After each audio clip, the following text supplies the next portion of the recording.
ইরানের দুর্ঘটনার বিষয়ে আরও বিস্তারিত জানাতে আমরা যুক্ত হচ্ছি রেডিও তেহরানের সম্পাদক ডক্টর সোহেল আহমেদের সাথে। আপনাকে স্বাগত জানাচ্ছি সংবাদ সংযোগে। শুরুতেই জানতে চাচ্ছি যে রেড ক্রিসেন্ট প্রেসিডেন্টের বরাতে গণমাধ্যম জানাচ্ছে যে হেলিকপ্টারের ধ্বংসাবশেষ পাওয়া গেছে। এর বাইরে আর কি খবর আছে হেলিকপ্টারটির বিষয়ে আপনি কি জানেন?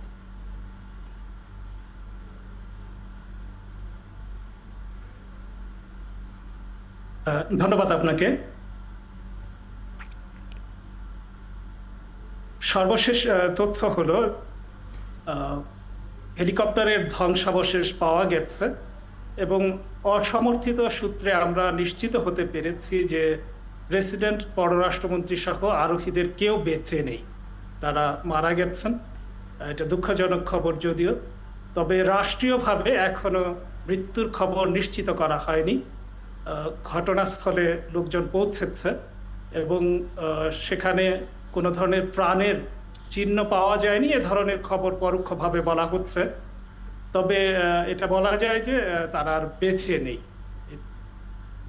আর এখন আমরা বিভিন্ন সোশ্যাল মিডিয়ায় কিছু কিছু ছবিও দেখতে পাচ্ছি যেখানে মৃতদেহের ছবি দেওয়া হচ্ছে, পাশাপাশি শোক বার্তাও আসছে বিভিন্ন মহল থেকে।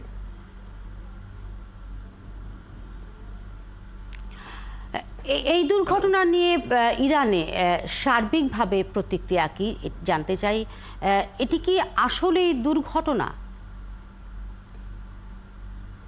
দেখুন, জনগণ তো গতকাল থেকেই খুবই উদ্বেগের মধ্যে ছিল।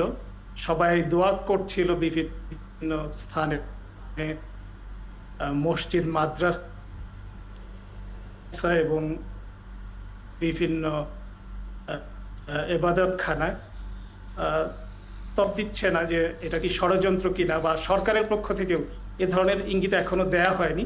এটাকে নিছক দুর্ঘটনা হিসেবেই এখনো আমরা জানতে পারছি।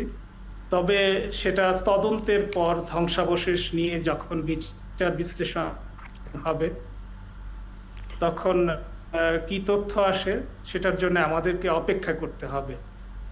আর এখন মৃত্যুর খবরটি প্রায় নিশ্চিত হওয়ার ফলে বিভিন্ন জায়গায় মানুষ শোক প্রকাশ করছে, এ ধরনের খবর আসছে।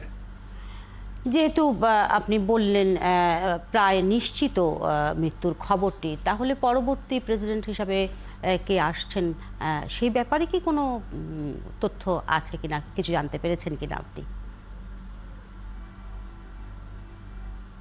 জি জি, ইরানের সংবিধানের 131 নম্বর ধারা অনুযায়ী ইরানের ফার্স্ট ভাইস প্রেসিডেন্ট, বা আমরা যেটাকে প্রথম ভাইস প্রেসিডেন্ট বলি, তার নাম হলো মোহাম্মদ মুখবের।